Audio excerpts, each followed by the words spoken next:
How to use a promo code on Walmart app. Hello everyone, in this video I'm gonna explain to you how you can use a promo code on the Walmart app. Firstly, it is really important to have a promo code. Make sure that the promo code that you are trying to use is legit, and also make sure that the promo code is correct. If you don't have a promo code, then you can simply open any of your preferred web browser. On the web browser, type in Walmart promo code. Now you can copy any of these codes.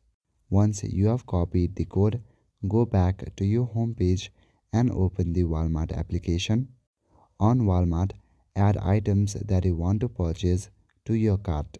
On the cart option, review your products, then proceed to checkout.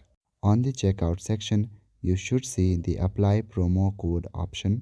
On promo code section, type in your promo code. Then click on apply to get discount.